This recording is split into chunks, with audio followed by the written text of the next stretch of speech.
Durante el año 1977, igual que había revistas políticas que tenían gran influencia, como Cambio 16, y otras que arrasaban en venta, como Interview, había otras que fracasaron y no lograron consolidarse. Una de ellas fue la revista Opinión de la editorial Planeta de don José Manuel Lara Hernández. La brutal inversión publicitaria de Planeta no consiguió que este grupo calara entre el mercado español.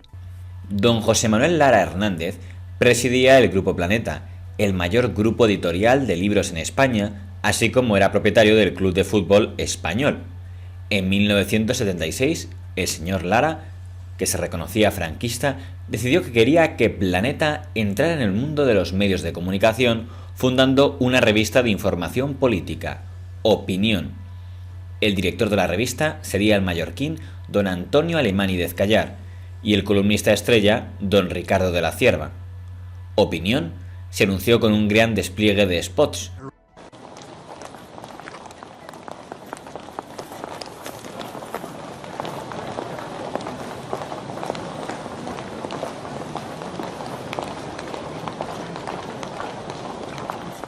El próximo 6 de octubre, el hombre nuevo, dispuesto a respetar la opinión ajena y a defender su propia opinión, tiene una cita en la calle. Nada, no admito ¿Eso es rentable? Sí. A mí cuando me dicen que soy mecena con el premio Planeta, digo que mentira, que eso es un negocio como una catedral. Deja mucho dinero. ¿Es rentable? Mucho. En este país hay muchos españoles dispuestos a respetar la opinión ajena y a defender su propio derecho a la opinión. De españoles que confían en los demás porque tienen confianza en sí mismos y que no ven en el futuro más problema que la necesidad de construirlo. Pero todo el dinero invertido en publicidad no evitó que la revista Opinión fuera a la quiebra por poca difusión. Pues cuénteme un poco, ¿qué era este proyecto de revista? Pues fue un proyecto muy generoso por parte de José Manuel Lara Padre, que vivía entonces y estaba en plenitud de condiciones.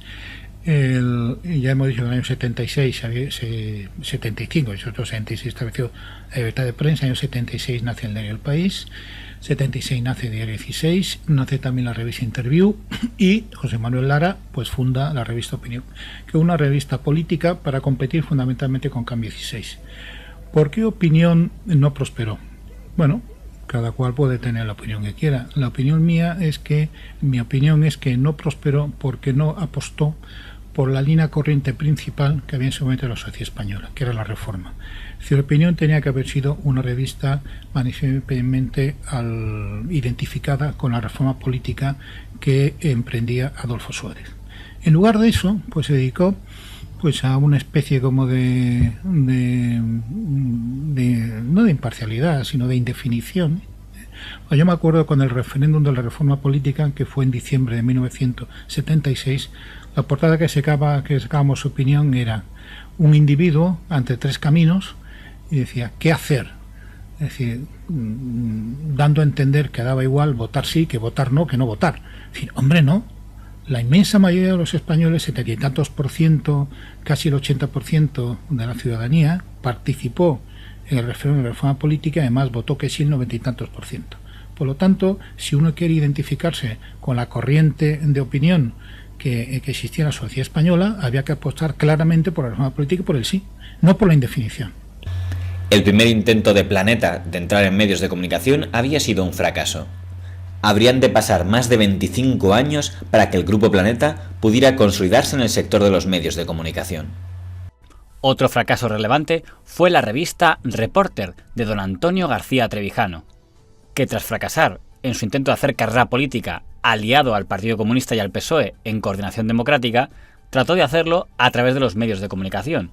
Compró Reporter a don Antonio Asensio Pizarro, puso como director a un periodista de prestigio como el señor Martínez Soler e intentó imitar el estilo de Interview, una portada con chicas sugerentes, mientras que en sus páginas se publicaban reportajes que atacaran a líderes políticos del momento, en especial a don Manuel Fraga Iribarne, el líder de Alianza Popular.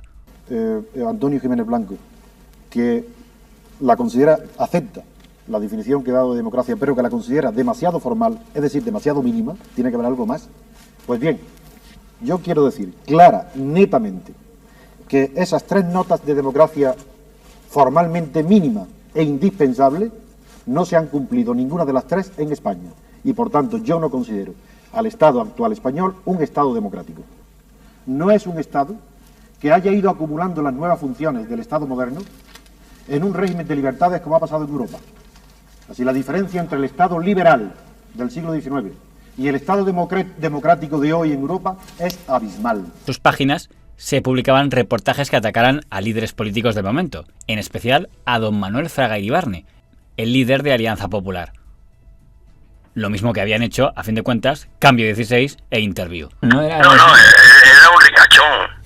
De comunista no tenía nada. Él quería era republicano, radical, y era un, ¿cómo te diría? Bueno, era un demagogo impresionante, un tipo peligrosísimo y muy inmoral. Se había enriquecido con lo de Macías en Guinea. No he visto un hombre más vanidoso en mi vida, ¿no? Era enfermizo. Pero la revista Reporter del señor Trevijano llegó a un paso más cuando acusó en sus páginas al señor Fraga y al señor Santa Creu de ser corruptos contrabandistas, provocando que ambos demandaran a la revista. Aquello provocó la ruptura del director con el editor. Según el señor Martínez Soler, esa información se la dio el propio señor Trevijano, asegurando que la tenía comprobada y que si había algún problema con los tribunales, él asumiría la responsabilidad.